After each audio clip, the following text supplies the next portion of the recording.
Hey guys, what's going on? Tyrauku here, and I hope everyone's doing great. Now, today, I want to talk about some things that will hopefully help you with planning out your next few months of raid and help you maximize the content that's going to be coming out soon and any potential champion training events, which could be massive for your account. Now, to take this into consideration, my account and the preparations that I'll be making may be different than what you're making. Obviously, you don't want to sacrifice too much progression in the effort of saving for potential things to come.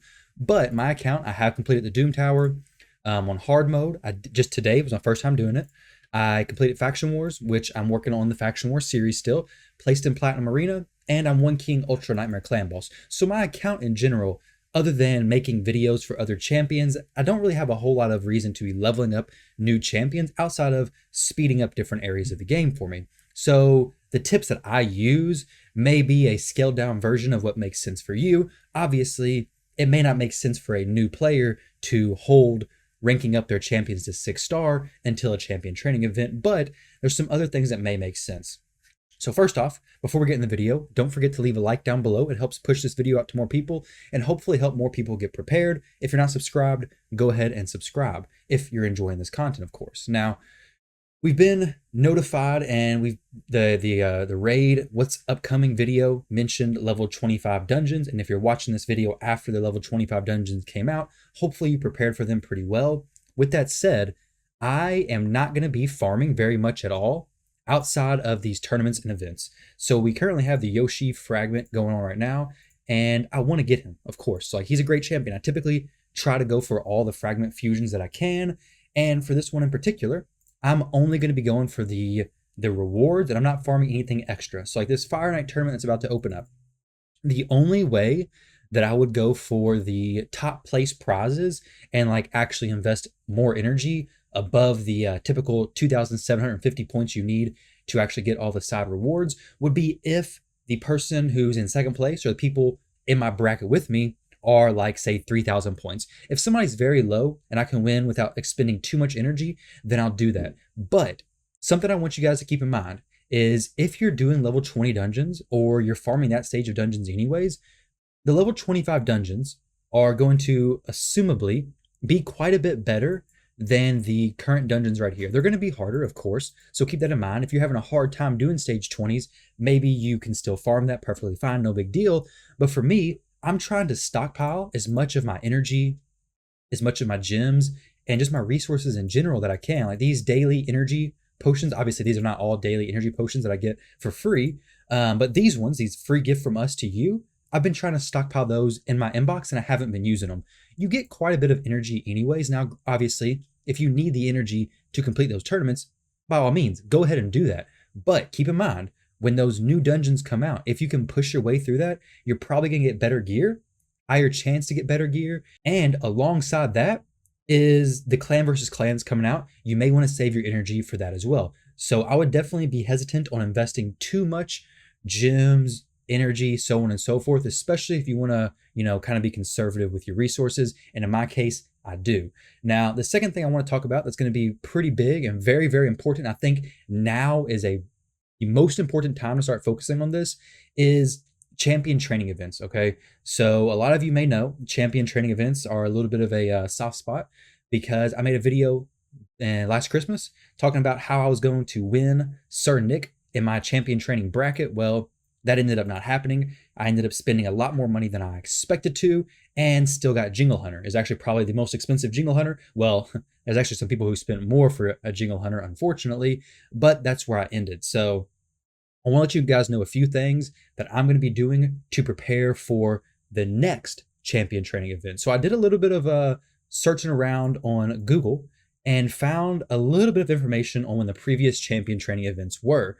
So it looks like Madame Saris was about 4 months ago, and this is March. So I guess 4 months ago would put us at right before December. So I guess November area. And then there was another one, a Skull Crusher, and this one was 9 months ago. So I believe that puts us about around June, July range. So keep that in mind. Right now it's March. We're almost going into April. So if they did the Skull Crusher event before, which for any of you guys who don't know, was where you had a champion training event, and whoever had the first place prize in your bracket won these champions. So the Skull Crusher one was amazing. I mean, if you needed a counterattack champion, incredible. He's an epic champion, but very, very good considering he's one of the 3 counterattack champions in the game. Now, the other one was Madame Saris. I believe Miscreated Monster was the newer player reward. I'm not 100% sure, but Madame was an amazing champion, okay? And these all seem to happen about around the June to December range. And then December, we had Sir Nick, and I believe these are pretty accurate timelines. But the thing I want you guys to know is that there will likely be another champion training event coming up, champion training tournament, my bad, coming up where the top prize will be a legendary champion or a very good epic champion, and you're not going to want to miss that. Now, I'm going to link below some of the guide that I linked in my Santa video, my Sir Nick video, and you guys can go through this and see like the most efficient way to actually earn the points.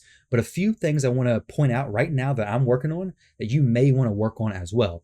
And that is during these champion training events and these champion training tournaments, I'm going to try my best to not invest too much into like my leveling up my ranking up my champions, okay? So I'm going to invest heavily into getting 5-star food.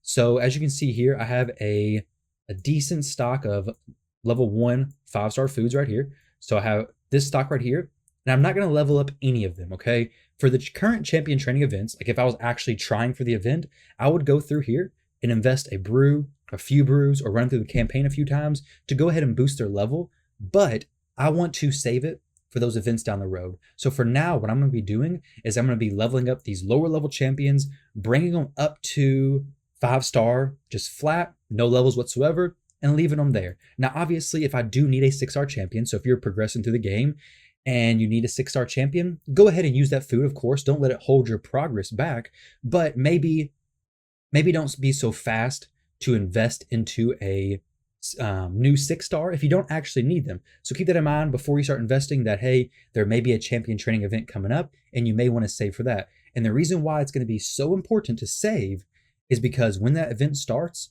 and I believe this is the best strategy. This is not the strategy that I took, but I've seen other people do it and it helped them out so much and really discourages the rest of the competition. And that is going very hard, very early. So it's investing a lot of your stuff very quickly right off the bat. And if you have 15 5-star champions, 5-star champions, whatever it may be, for whatever level your account is, if you have more than the other competitors in your bracket, or even make it look like you have a lot of room to grow, that's going to be perfect, okay?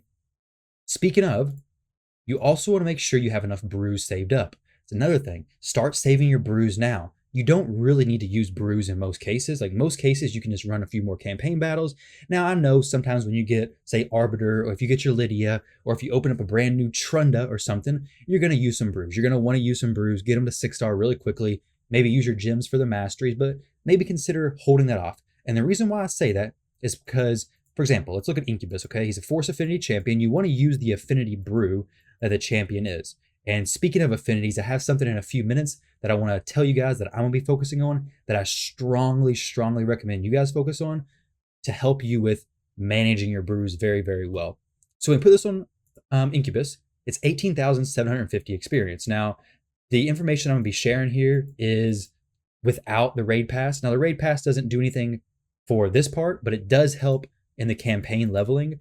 Now, let's go to another champion, and actually, we could just do Incubus again, doesn't matter. But if you use a different color brew for him, let me scroll down here, it's only 12,000 experience. So you get a pretty big drop off in experience. So let's see how much experience you would get if you ran through the campaign, say Brutal, Chapter 12, Stage 3. Now, we'll use Diabolist here for an example. She's a 3-star Diabolist. And if the game actually loads up, we can see how much experience you'll get with each run. So it actually started up now. Finally, let me pull up my calculator so we can go ahead and do some addition or multiplication, I guess. We got a little math lesson going here. We have 8,652 experience gained. So you may not have been able to see that. It may have went away too quickly, but that's what it was. It's 8,652. And that will be times 4 champions. It's this much experience distributed across 4 champions. However, there's only 3 champions going to be gaining it. Now, if you had a champion here who wasn't max level, that's going to be the way you can really maximize your most energy, your most efficient leveling. But in most cases, you're not going to do that. So we'll just multiply this by 3. And we'll see. Okay, so this gives us 25,956 total experience whenever we do this. Now, if you remember, the brew gave about 18,000. So we're not too far off from the amount of experience you gain from a brew as compared to the amount of energy it costs in the campaign. So keep this in mind. Let's just say, now this is not the exact amount, but it's probably around 6 energy equivalent to a brew, but let's just say it was 4 energy, okay? So half of that, which would be much lower from the brew. That's more so the side of the affinity being the wrong affinity you're giving it to. But even then, 4 energy per brew, essentially, 4 to 6, we'll say. And if you have 300 brews, 300 times 4 will be 1200 to 1800 energy. So you're looking about 1200 energy on the low side of things that you're going to be using just if you had 300 brews. Obviously, scale this down to your account level, but it's definitely something you want to save. Save your brews for the champion leveling. With that said, this is something that I've done for a long time, and I know a lot of other people in the community do the exact same thing because I see memes about it.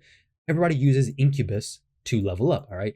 And if you don't take anything else from this video, hopefully this can help you out because I didn't think about this. I didn't realize this until literally just several hours ago, all right? And that is when you're leveling through the campaign, don't only level your Incubus, okay? So if you're not worried about the champion training event, that's fine. You can level Incubus. It's not going to make a difference. But if you're going to use your brews, make sure to start splitting up the affinities of champions you're leveling. So what I'm going to start doing is I'm going to start using 3 force champions, leveling them up through the campaign. And then I'm going to use 3 spirit affinity champions, 3 magic affinity, and if I can, 3 void affinity. So that way, once they get, and obviously you can see here, the weight of force affinity is much more than anything else. I mean, I have 5 force right there, some more force down here. It's so force heavy. And when you look at my brews, the force brews are going to take a huge beating very quickly. And then if I start investing spirit brews into these champions, it's not going to help very much. Now, whenever you invest into a 5-star champion, you get the most points. And linking back to that Reddit article that I mentioned, you can check that out. And it goes very, very well into how many points you get for each champion and what the most efficient way to do it is. I also have the Sarnik video that also goes into depth in that. But if you separate your champion leveling into the different affinities, you're going to be much better off being able to work down all these brews for the affinity champion that it goes best with. I mean, because you're missing out on what? Almost 6,000 experience, I believe it was. So 18,000 compared to 12,000. Yeah. So about 6,000 experience you're missing out on, which is a pretty big chunk. That's almost a campaign run, how much one champion gets from that 4 people divvied up campaign run. So a very big difference. Make sure you're separating out your leveling. As you can see here, I'm using some uncommon spirit affinity champions down there from the mystery shards. I have a few coming up right now, and then my Diabolist. Okay, so hopefully some of them tips, guys, help you out when it comes to preparing for the next few months of raid. I definitely think now is the time to more so hold your extra resources. I'm not going to be doing a lot of extra farming. Obviously, you can make whatever decision you want. You're going to want to push if you are really close to progressing in content, of course, but it's definitely not a bad idea to hold back if you're at the area of the game where it makes sense that, hey, there's not a ton of reason for me to farm Dragon. Farming it right now is not likely to give me huge upgrades, so maybe I should cut back for the next few weeks and then go heavy later on down the road. Obviously, if your account's still in the heavy progression stage, don't do that, but I do think the champion training tip very much relates, especially the different affinity leveling and making sure you're actually saving your brews. So when the champion training event comes out, you can really maximize your chances to win. Now, I know this is setting me up for potential failure, giving out this tip, but hopefully it helps you guys out and you're not in my bracket because I can't lose another one of these champion training events. It can't happen, guys. So thank you all very much for watching this video. I hope you enjoyed it, and I'll catch you on stream or in the next video.